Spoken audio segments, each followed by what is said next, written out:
Old Pro, Michael Harmon coming to you with another chat session. Today it is from the lounge room at the top of the famed Secession Golf Club clubhouse, where I've been for the last 3 days playing in the member with my old friend Andy Olson. We did all right, we came close. And my dear old friend Benny Sledge from Atlanta, Georgia is with me. And I had to get Benny on film. Full disclosure, we did this interview about a year ago, and yours truly didn't have his microphone on. So, I don't know, I'm a dumbass, but there we are. Full disclosure. So we're rounding back again, and first off, Benny, I can't thank you enough for being here. Thank you. We're brothers. Yes. Of different mothers. But Ben's a family member and has been since our early days in Atlanta, and a wonderful player, a wonderful individual, a man of faith. That's certainly been a bonding element in our lives throughout. But Benny's a wonderful story as well, and you'll hear some of these stories. We met at a public golf course. I was playing baseball at the time as well as golf. And I was probably, 16, 17. 13. We met at 13. Yeah. So I was doing some junior clinics. Yes. And it's a hilarious story. It's a great facility. It was a county facility. Dick Wilson Golf Course, I think it was the last course Dick Wilson ever did. He did Bay Hill. And many others. And I show up at this junior clinic. I don't know which end to hold. I mean, I'd never played golf. I think I picked one up at 12 or something. And my parents take me over there, and this ugly guy's over there, and he comes walking up to me, just walks right in front of me as I'm trying to walk away. And he goes, "Who are you?" Well, hi, I'm Mike. He said, "You stay with me." Now, what I didn't know was he was running Mystery Valley, although the pro thought he was running it. Jimmy Yates, Benny was running it. And you'll hear why. There's the gambling stories alone are worth the price of admission for this one. But that started a friendship that lasted until we went to junior college. Mm-hmm. We were on the DeKalb County Community College, huge community college, and a great golfing program. But I didn't know squat. I didn't know anything. I was still playing baseball till 16 or 17, and had to decide whether to play college ball or golf. And I wasn't really good at golf. Heck, I didn't even know that there were rules. If I hit it behind a tree, I'd just kick it out. That seemed unfair to me. I mean, why did I play it out of a divot? That I knew nothing. I knew nothing about the honor of the game. Now that changed, and I've said this to you before. It wasn't my faith that taught me honor and integrity. My faith had salvation. Yes. And we learned to use that faith later on for things. But golf taught me honor and integrity. Yes. And I didn't know that. It was the game that taught me honor and integrity. And I certainly didn't learn it from the clowns that he was playing with. Honor among thieves. Honor among thieves. I mean, it was legendary. This club was legendary for gambling. Benny was right at it. He'd playing 1,000 a hole with anybody who'd walk through. He said, "Come on, Mike, we're gonna play." And I hated gambling. I didn't like it. I thought it disingenuous. And he said, "Mike, you don't know anything about the bets. You don't need to know anything. I got it all covered. You just go make some birdies." And we never got beat. Nope. We never lost a match. Never lost. But this place was phenomenal. The pro Jim Yates, David Ayers was the head pro. Jim was kind of over everything. And it was just a marvelous place to be. And it was a real learning experience for me. And then our lives took off from there. But Tell the guys a little bit about the vibe, the culture there, and especially some of the gambling. Mr. Brooks, the starter, would he'd bet if he were in this room right now, he would bet $1,000 a crow would come land on that camera. He bet a fly would come in the room and land on the back of the couch in the next 20 minutes. He bet you 50 or 100. It wouldn't make any difference. And the door's closed. No flies anyway. And the door closed. Yeah. But it'd be worth the bet for him. Woody Brooks. Woody Brooks. Just tell him. There's so many wonderful stories there. It's ridiculous. This place started out. It was really one of the best places to grow up. We saw a lot of the tour players back the old days. Paul Bunderson, the Hugh Royer, coming through there, and I got to meet Mr. Nicholas one time. Very best deal I got was meeting Tony Penna. Oh yeah. He and Yates were very best friends. Yeah, Yates was a retailer. Yeah, and Penna was maybe 5'5", 5'1". He had the most piercing eyes. It was like, you ever looked at Mr. Palmer's eyes? Mm-hmm. Looked in Palmer, but Penna was more piercing than Palmer. Mm-hmm. And this little guy, but that's where all this stuff started. He would come there and they would play on Mondays. So he would say, "Was there any games?" And we go like, "What kind of games?" So I'm hanging around. So I go like, "Yeah, there are games." So we start playing. You go out playing 5 a hole. You play 10 a hole. You play 1 down automatics. And you just start playing. And the games got bigger, got bigger. And by the time Woody got there, the game. And how old are you at this? 15, 16. Yeah, it was. I was old enough to know better, but I was old enough to be right in the middle of everything that was going on. So it was great. But it taught me about how players play. And it taught me how to play under pressure. And it taught me how to... There's an art to gambling, too. Oh, yeah. It taught me how to get around. There were guys would come in from Atlanta. These guys, I was telling you last night when we had dinner, there's these guys that would come down and they each get a cart. And they'd all have a sleeve of balls to give me the extra balls. And I was the 4 caddy with a cart. No one ever lost a ball. You always go out and spot the balls. These guys were playing a game called flop, which is you hit it where you find it, no matter where. And they're playing $1,000 a hole. It was crazy. That's great. But I got to watch it and I got to be around it.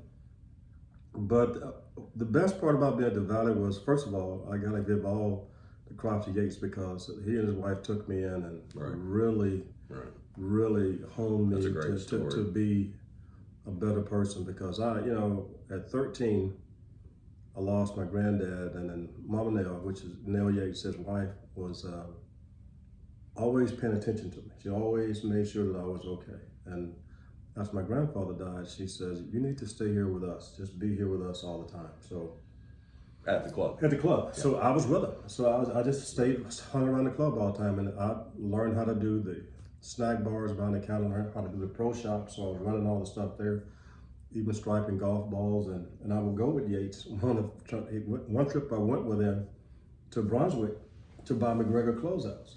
Yeah. And he was a retailer. Well, he was a retailer, and we were down there, and the guy was selling him these McGregor woods and irons, the MTs, the tourneys. The guy wanted like $100 a set, and I said, "What if we give you $40 a set for all of them?" Now I'm spending Yates' money. It's like 2,000 sets of golf clubs in the back of this trailer. So then I said, this is when I realized I was in the supply chain. I was a negotiator, right? Yeah. So you're always good. So the guy said, "Yeah," and Yates looked at me and said, "What are you doing?" I said, "Well, think about it. We get to keep his trailer. We park it right there by the clubhouse. I unload as much as I can in the basement, and if we sell it for $249.95, you don't lose." Oh yeah. How long did it take them to get rid of this? It took me less than 9 months to get rid of it. I was going to say a year to get rid of it. Yeah. $250 for $40. Yeah. It works. So it works. And he always walked around with a roll of hundreds and just choke a horse. Yeah. But I learned how to do that stuff just by being with him. But and when Brooks came out, that's when the world changed. Starter. He was a starter. He would bet you. You put these balls in a rack, right? He would bet you that the next ball that was dropping would be a brand of ball. He did $5. I bet it's gonna be a Titus. I bet it's gonna be a top flight. I bet it's gonna be a Wilson Staff. And he's sitting right by, but he never looked to the right. He just bet the next ball was coming. So he sits there, and you go like, Woody, would you stop? And the best bet was when he, and I told you this last, when he tied his, duct taped himself to the cart, back of the cart, and he That's my favorite trick. He duct taped his leg to the cart and bet that he could make a par on the first hole from the ladies tee, and he made Par five. And he made five. Duct taped to the cart. Yeah. So envision that, guys. Envision somebody doing that. But he would bet on anything. He bet your next bird, the next bird flew by would drop something on the tee box and say, "I'll bet you 100." So it didn't matter if it was happening.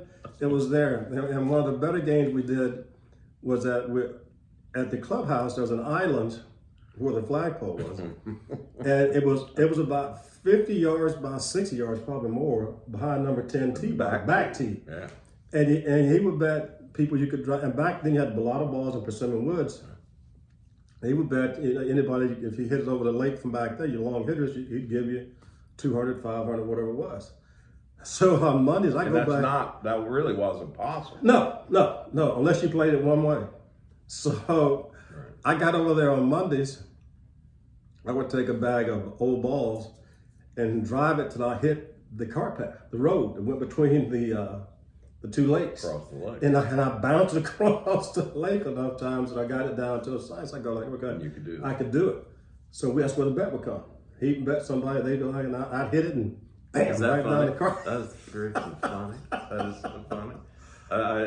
I had, and I'm like, oh God, I'm like Wally Cleaver coming in from the suburbs, deck to the nines, great family. Yeah. I wander into this dark world.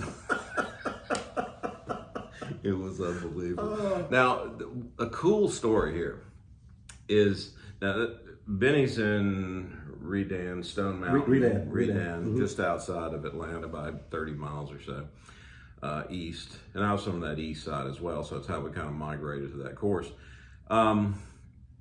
This golf course literally shows up in Benny's backyard. Yeah. It is literally his fence or his property went to the cart path. Yep. For the six hole, six tee box. Yep.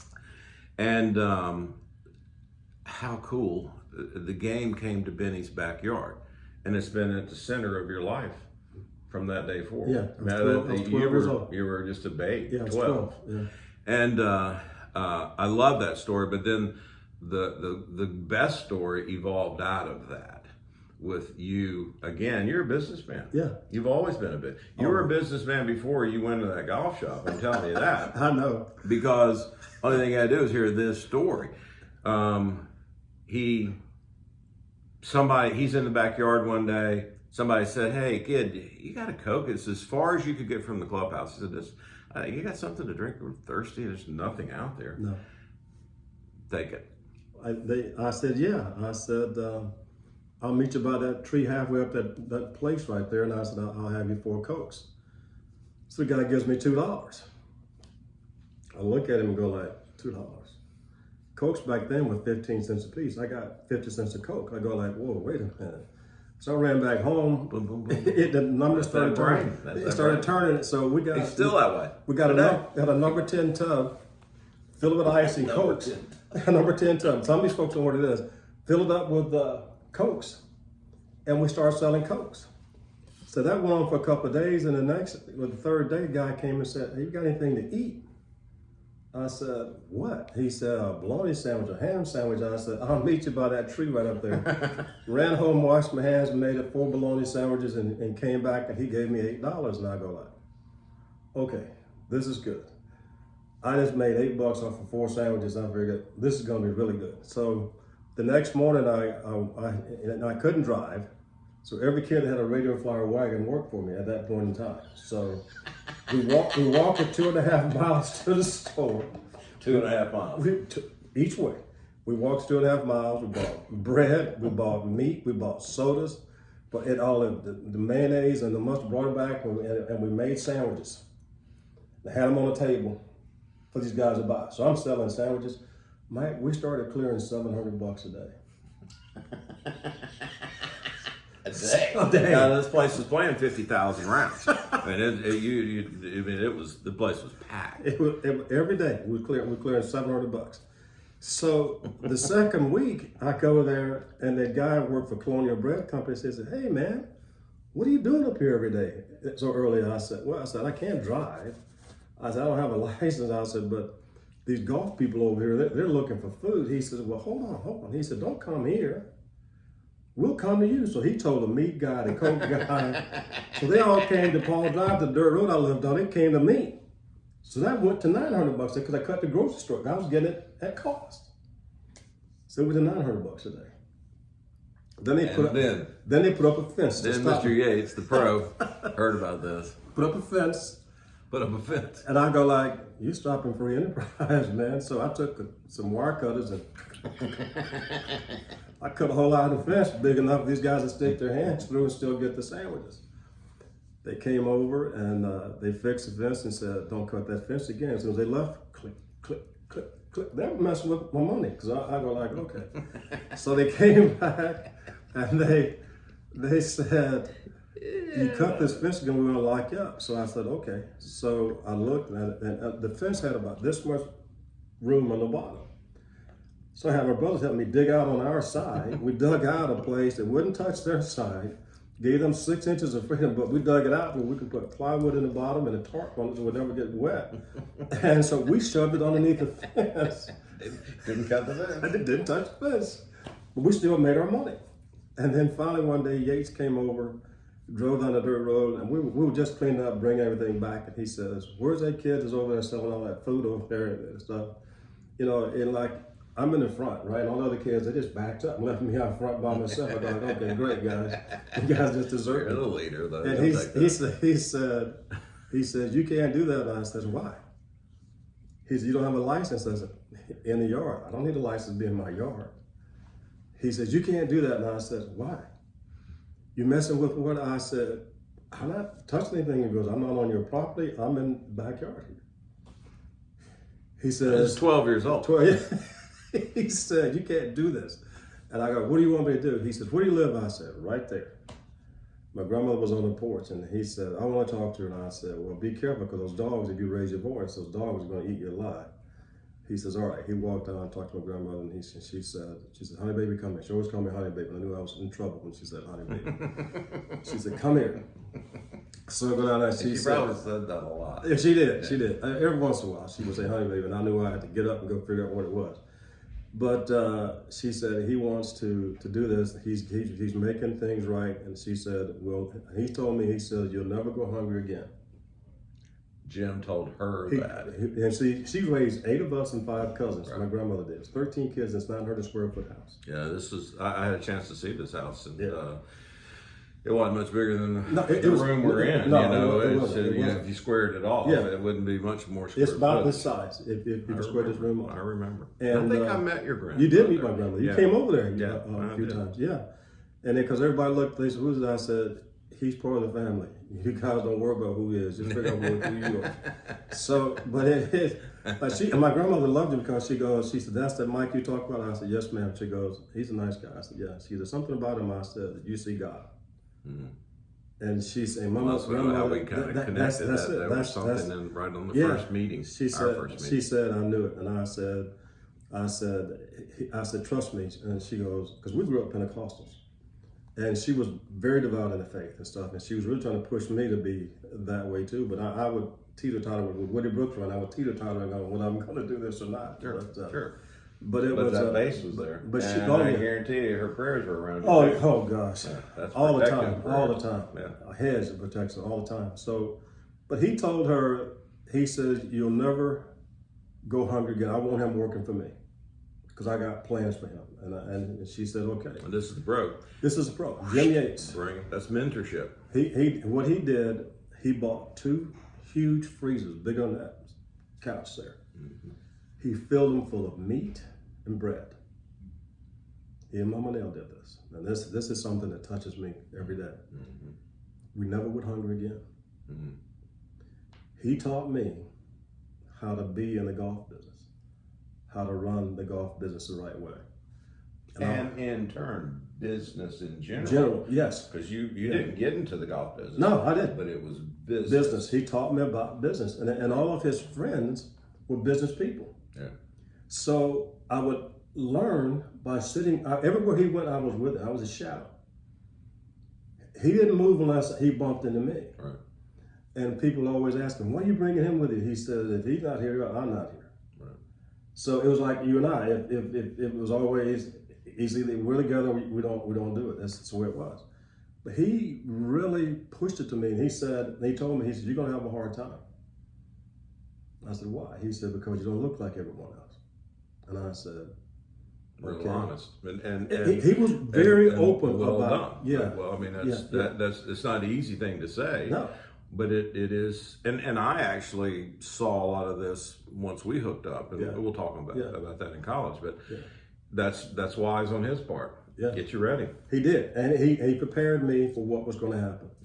And he says, you have the golf game to go play golf in college. He said, you'll have a chance. He says, there are not many pros that look like you right now because all that Caucasian rule only was in the PGA stuff. It was just coming out. So Right. and he said, and for you to find a job in this, he said, I want you to go to law school. I said, those guys are starving, pro. I said, just let me learn business. Just let me do business. Let me understand what this stuff's all about. So we did. That was the deal we cut. And then when I played golf with the coach from the cab college after I got off work one day, that's when he offered me the full ride to play for him the next 2 years. Correct. So that year I played, and the next year I got you and Borkin to come. Correct. And then Randy. Bill's another member here. Yeah, Bill's Benny's a member here, Yeah. and So- at Secession, and we go all the way back to this early mid-teen time. Yeah, to the public course, Mystery Valley, where we were there. But And that got you started on your education. yes, it did. It did. It got me to the junior college, and I went to school, St. Bernard College over in Alabama. It was a golf and soccer school, a small NAIA school.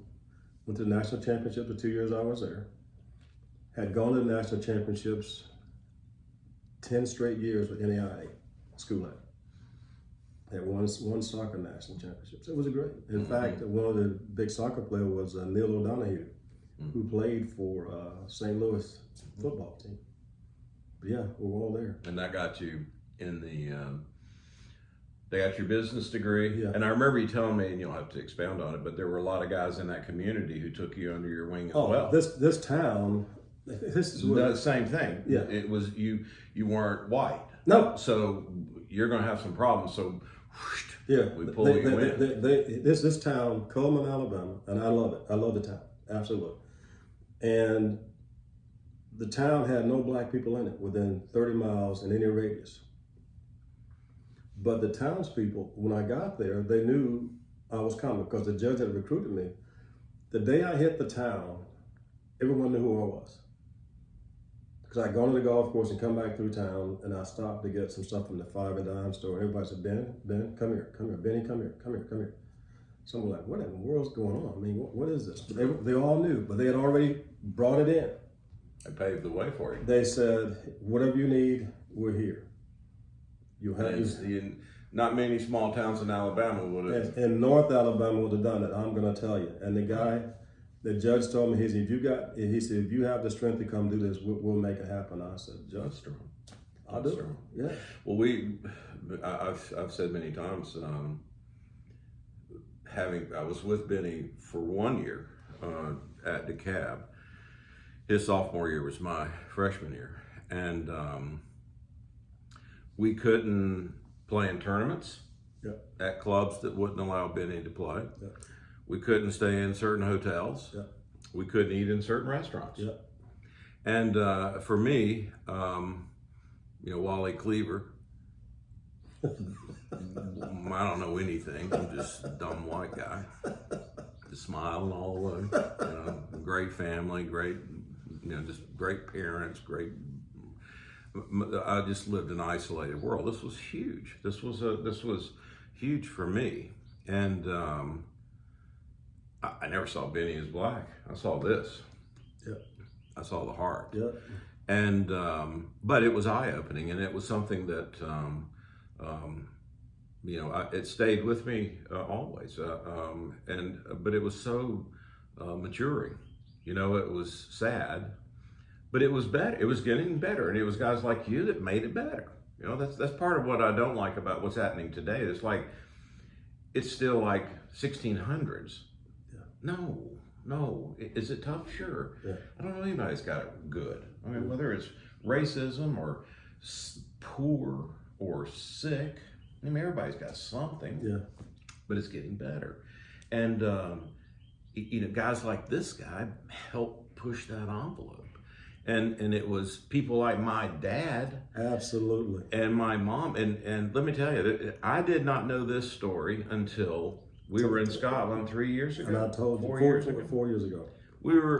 And he told me, my dad drove Benny and I to a junior tournament in Griffin, south of Atlanta, at the country club there. I think it was a Donald Ross course. I think it was a neat old course. But Benny won the tournament. And they were refusing to give him the trophy. The pro was the head pro refused to give him the trophy. Yeah. And I was somewhere, God knows, doing something. You were outside. I was looking at butterflies or something. And I was following. My dad grabs that pro by the shirt and says, "Oh yeah, you are giving him that trophy," and backed him up against the wall. Yep. Now that's cool enough unto itself. But what's really cool is they never told me. No. I found that out 4 years ago. 50 years later, yeah, I found that out. Yeah. And my dad's not going to boast of anything like that. And No. Benny's not going to say anything about that. That was between the two of you. Yeah. I didn't even know about it. And I was in the car with them. Yeah. It's very cool. But that was the family I grew up in. And I'll tell you this, and then what I never realized this until we started talking about it. All the tournaments that we played in as a junior, your dad was there, but he wasn't there for you. He was there for me. You know something? You see Makes what I me mean? cry. Well, it made me. I'm just telling you, this man. We talked about it one day, and I said, "You're not here for Mike." He says, "No, Dad, I'm here for you," and that meant more to me than anything else in the world. That's why I love your dad so, because it was just, it was amazing. Wow. It was. He was very, very special. He was Special. a man's man. He was true to what his mission was, is to spread the love of Christ and to be Christ-like. And his family. And his family. His family. That's what it was. But when he took that, when I told my grandmother about what your dad was doing, and she said, "You're okay." Because I realized he was there for me. He wasn't there for you. You were fine. It was special, and that's why Benny's been such a huge part of my life, and is even still today. Yeah. And even though we've been separated for years and years and years, and we even have one more turn in our lives together here. Back when I started working at Secession in 86, 87, we were still 5 years away from the golf course even being open. And stuff about the dad. I know, but that's what it is. That's what it is. We had not seen each other. I was on the tour. I played, I played 7 years or so. We might have touched base once or twice, but I didn't really, because I remember when we chatted, I think you called me. Yeah. Just to kind of check in, and then that's when I began to explain to you that I'd left Moss Creek, where I was the head pro, and over at Hilton Head, and started in with these guys at Secession, and they wanted me to sell and ultimately run the golf. It was like a year or two later, we touched base, and then you said, on one of the, if I recall this correctly, you said something like, "Well, I'd really like to look into something like that." And I remember you saying, and this goes back to how you and I have always handled. You said, "Hey, I'm black. Is that a problem?" And I said, "Hell no. no. It's no big. We got everybody. We got everybody. I didn't really understand racism at all. I didn't know how the Jews were treated, or Italians, or heavens, anyone. I didn't. Irish, everybody up north where all that stuff is. Down in my world, there wasn't anything. So I said no, and I said I'll send you some stuff, and then I go down and talk to the two general partners, and it is a problem. It is a problem. This is 1987, 88. 88. And I'm going to work. Shouldn't be. Yep. Not right. But this guy says pro. I had to call my best friend, or one of my oldest and dearest friends. I got three, you and Boynk, and Bill Boykin down in Florida, and Paul Lee, who's over in Alabama. He's my oldest friends. And tell him he can't be a member of the club that I'm working at because he's black. World-class player, could be the club champion here, just, everything. Probably the toughest call I ever made. It bothered you to make that call. Well, and also, and we've talked about this, I've often speculated why I didn't leave that day. Just leave the employ of secession. But Benny knows this. In fact, I was going to set that straight. Yeah. I was going to set that straight at some point. And we talked, and Benny, being the classy, said, "Bro, you don't worry about a thing. This is just between you and me. I don't, this is the kind of thing he could go splash this all over the papers." And no, he did that out of respect for me. Mm-hmm. And several years later, we got it done. Yep. And not only got it done, but he didn't have to pay either. Yeah, that was a beauty. It was an honorary. He became an honorary, and we have President Bob Harchard to thank for that. Thank him for that. Yes. He broached that situation, took it on, and we will forever be thankful for that. Absolutely. And here he is today. I don't know, you've been in now 10, 15 years? How long has it been? Since 2007. 2007. Yeah. Okay. So it's a wonderful story. We've been. It's a bad story. It's a sad story. But it's a good story. But it's a good story, and it's one that got set right. And today we just finished playing in the member together. I can't say the Harmon Cup. It's the Harmon Cup. It's your cup. It's your cup. It's the Harmon Cup. I can't say it's the Harmon Cup.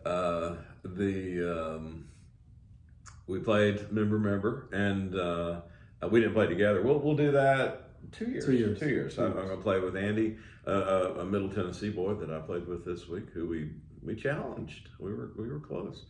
We'll have a chance to do that in 2 years' time. But what a glorious,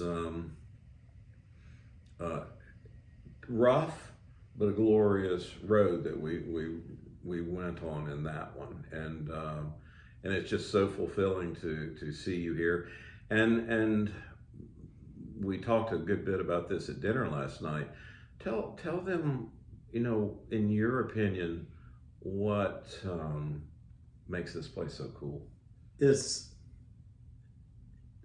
is amazing about this place. It's all about the love of the game of golf. I mean, it's about golf. Mm-hmm. And I brought some friends down a few years back, and they were talking. I said, "Guys," I said, "listen, what do you hear?" They go, "Nothing." Guys talking about golf game. I said, "Think about that. This is all about golf. It's about what you did today, how the course was, what a great walk it was out there. It's got nothing to do with anything else. Yeah. It's just the love of this game." And I said, "Let's talk about this place, this sanctuary that we have. We're part of it." Yeah. And I said, "Unless you've experienced it, you don't get it. But people that have heard about it want to be here. They want it. They want it, and they want to be a part of it." And I said, and it was really funny. And I told Mike when I brought these guys, the guys that I brought, they were all black. Mm-hmm. And I remember that. when 7 of them, I brought them all, and one of them said to me, and Cooper, Ben Cooper, great friend for a lot of years in Kansas City. He lives in Corpus Christi now. He says, I had picked him up in the van. He said, Sledge, this place is called Secession. I said, yeah. He said, tell me about this place. I said, no, you get to experience it yourself. I said, you just tell me about it when you in a couple of days. So we got here. Everybody greeted him, and of course, Mike was here. And then I walk in and I see Mike and Mike. We grab each other, kiss each other, and then go like, "Wait a minute, you two guys are kissing each other over there." Like, and my wife would say, "Mike, kiss you?" "Yeah, he always kisses." She goes, "Yeah, okay." So, but and then There was a lot of kissing in Mr. Valley. No, not in the valley. It was a lot of throwing rocks at you and telling you, "Get out of here," whatever it is. But it was great. And so the second day we're down. And the mood had changed with these guys, but the third morning at breakfast, Cooper, we were all 8 of us at the table. Cooper said, "I get it." And I said, and Tony, guy who's an insurance, he says, "I got it the first day." Yeah. They all started talking about it. They said, "This is all about golf, man." Yeah. It doesn't matter what you look like. I said, "No." Doesn't matter what you look like. Doesn't matter who you are. You could be a landscaper with 2 employees, or you could be Arthur Blank. Yeah, doesn't make a difference. On the Falcons. And what's cool is those people meet at the bar. Yeah, that's exactly right. Landscaper. Yeah. Because it's so inexpensive to join. This is not expensive at all. The landscaper can afford to do it. Arthur Blank's got $30,000 in his pocket. You know, that's not. It doesn't do him any good. He just wants to be here. Yeah, it's about being here. And that but yet those two meet at the bar. "Hey, how you doing?" It's Mike Harmon. "How you doing?" Or Joe Blow. "I'm Arthur Blank." So, "Cool. What do you do?" He said, "I'm a landscaper up in Greenville." "And what do you do?" "Well, this is business, man. Mm-hmm. You're not gonna." They're not going to talk. If it was $250,000, the guy would give you your resume. Yeah. You know, I own the Falcons, and I own the stadium, no, and that's why it gets to the game. No one cares. Exactly right. No one cares. I mean, it's so unique, and I'll tell you, I love him, Ralph Ireland. Absolutely a gem. Yeah. The guy is phenomenal. And his buddy Davey, I razzed him on Friday, but it was. Y'all played that day. We did. But Ralph and I've done battle here a few times for the club championship. Yeah, so. Well, he's a good one. He's a good player. He's a great player and great man too. So it's just. Well, we're so fortunate to, and now we're closing in on 40 years history. And as I spoke the other night at dinner, it's a 100-year project. Yeah. It's not just something. You can't set a club in the same breath with the Pine Valleys and the Cypresses of the world, which is the model that we are. We knew that from day one, and have it get there at 30 years or 20 years. My favorite ad is you can't buy old. No, you can't. Cannot buy old. No, you have to get old, and we're getting old, and it's just neat to see. You got next generation people coming in here, and hopefully they get that as well. You know, I don't want to. You know, a member shouldn't come in here trying to press on. Well, I think we need fire brick pizzas, ovens, or sushi at the turn, or valet parking, or helicopter pads. No. That guy should be run off. Yeah. If in order to protect that, you can get that everywhere else. Everywhere else, you're not getting it here. Not here. If you hold on to that, now you got something really special. What's amazing is when you wear the Secession shirt. It happened in Europe when we were in Europe. It happens all over the country when I'm playing golf. If someone sees that logo on your shirt, they will drive across the fairway and say, "You been there? Yep. You play there? Yeah. Could you get back on that place?" There it is. It's what it is. That's the brand. Yeah, it's the brand. It is the brand. And that brand is backed up by the love of the game and the simplicity of our game. You know, it's about going out there with 6 clubs and a tiny little bag, you and I, and 3 balls, and we just hump around real fast and sit down and have a beer. That's it. That's not about the fluff and puff. I don't care what you shoot, could care less. Just it's about the camaraderie, and it is very special. And having you a part of that has been so cool on so many fronts. Lastly, we talked about faith, and I don't want to leave without faith. Yes. It's the bedrock of our lives. Yes. And Benny's a prayer warrior. He grew up Pentecostal. I certainly evolved to Pentecostal 40 years ago, and we just believe in the power of prayer. Absolutely. It's the Oswald Chambers great quote about prayer, something like, prayer is not to get us to the greater work. It is the greater work. Yeah. Prayers get answered, man. And we've been a prayer warriors forever. Something comes up, I just get a text. Hey, say, pray for my girls or his girls or whatever. And talk about faith in your life. While we have this moment. Faith has been everything. You know, like I said, growing up Pentecostal and realizing that once it's in you, it never leaves you. You train up a child the way they should be, and will never, and it is so true. Yeah.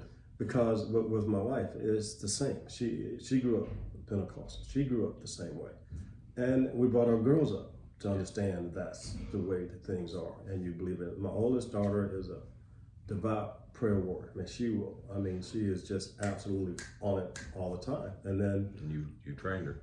Well, yeah, and it's one of those things where it's our life. It's what we do, and it's phenomenal. And we don't go days without it. I mean, if I don't talk to her, she'll send a message, or I'll send her a message, or whatever. And she talks to my wife 4 or 5 times a day, so they're talking all the time. So, but then it's about prayer. What's going on? What's this? And then she'll just blurt it out. This is what it is.